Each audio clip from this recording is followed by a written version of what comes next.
இன்று மாற்றத்தின் நாள். மாற்றம் உண்டு. ஆண்டவராகிய இயேசுவின் நாமத்தினாலே மாற்றம் உண்டு என்கிற அனுதின ஞானத்தின் மூலமாக உங்களை சந்திக்கிறதுல எனக்கு மிகுந்த சந்தோஷம். ஆண்டவரும் இரட்சகருமாகிய இயேசுவின் நாமத்தில் உங்களை வாழ்த்துகிறேன். சுகமாக இருப்பேன் என்று விசுவாசிக்கிறேன். கர்த்தர் உங்களோடு கூட இருந்து உங்களை அற்புதமாய் ஆச்சரியமாய் நடத்துவாராக. ரூத்தின் புஸ்தகம் 3வது அதிகாரம் 16வது வசனம். The book of Ruth, chapter number 3, verse number 16. அவள் தன் மாமியின் இடத்துல வந்தபோது அவள், என் மகளே, உன் செய்தி என்ன என்று கேட்டாள். அப்பொழுது அவள் அந்த மனுஷன் தனக்கு செய்ததை எல்லாம் அவளுக்கு விவரித்தாள். And when she came to her mother-in-law, she said, how did you fare, my daughter? Then she told her all that the man had done for her. உன் செய்தி என்ன? நகோமி ரூத்தை பார்த்து கேட்கிற ஒரு காரியம். மகளே, உன்னுடைய செய்தி என்ன?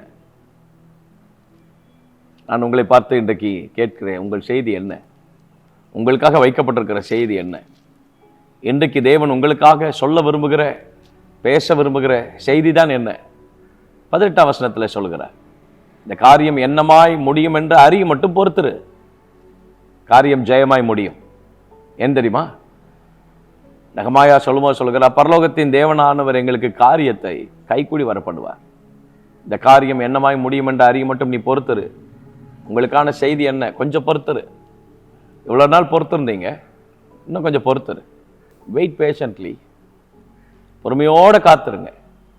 ஆகையால் மேகம் போன்ற இத்தனை திரளான சாட்சிகள் நம்மை சூழ்ந்திருக்க, பாரமான யாவற்றையும் நம்மை சுற்றி நெருங்கி நிற்கிற பாவத்தையும் உதறி தள்ளிவிட்டு விசுவாசத்தை துவக்குகிறவரும் முடிக்கிறவருமாகிய இயேசுவை நோக்கி நமக்கு நியமித்திருக்கிற ஓட்டத்தில் பொறுமையோட ஓட கடவோம். பொறுமையோட கொஞ்சம் பொறுத்துரு, காரியம் ஜெயமாய் முடியும்.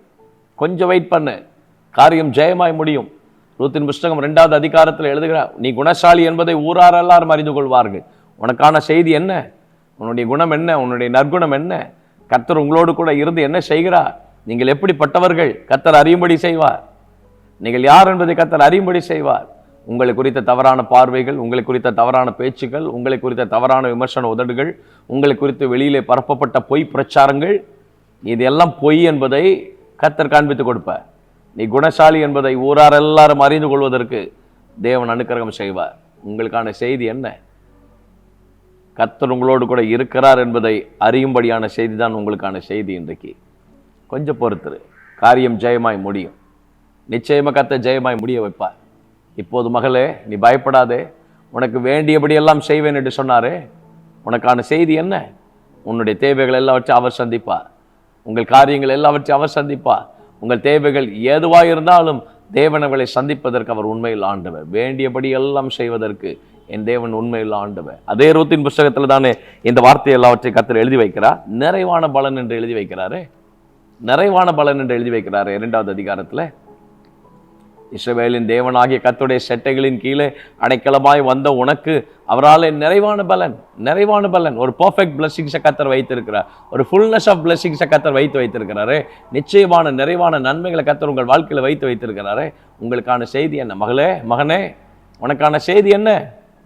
இவ்வளோ நாள் பொறுத்திருந்தியே, இவ்வளோ நாள் ஜெபம் பண்ணி ஆண்டவர் சமூகத்தில் விசுவாசத்தோடு காத்திருந்தியே, இப்போ சமீபத்தில் உன் விசுவாசம் சற்று தள்ளாடுகிறதே. சில நேரங்களில் ஆண்டவரே எனக்கு நிலைவரமான ஆவியை தாரும் ஆண்டவரே என்று கேட்கக்கூடிய சூழ்நிலைக்கு நம்முடைய இருதயம் போய்கொண்டே இருக்கிறது. என்னை பலப்படுத்தும் ஆண்டவரே, என் அவிசுவாசம் வெளிப்படாமல் இருப்பதற்கு எனக்கு உதவி செய்யுங்க கர்த்தாவே. விட்டுறாதீங்கப்பா, விட்டுறாதீங்க, ஒரு நாளும் தளர விட்டுறாதீங்க. திடன்கொள்னு சொல்றார் ஆண்டவர். திடன்கொள், உன் விசுவாசம் உன்னை ரட்சித்தது. திடன்கொள், தைரியமா இருங்க. கொஞ்சம் பொறுத்துருங்க, கொஞ்சம் பொறுத்துரு, காரியம் ஜெயமாய் முடியும். கொஞ்சம் பொறுத்துரு, கொஞ்சம் பொறுத்துரு. உங்கள் நற்குணம் என்ன என்பது வெளியில் வரும்.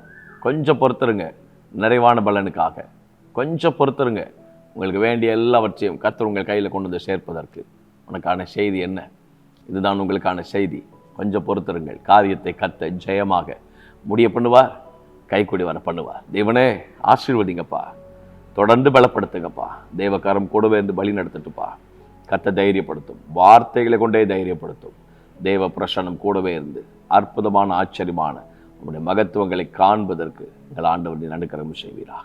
இயேசுவின் நாமத்தில் ஜெபிக்கிறோம் நல்ல பிதாவே, ஆமென்.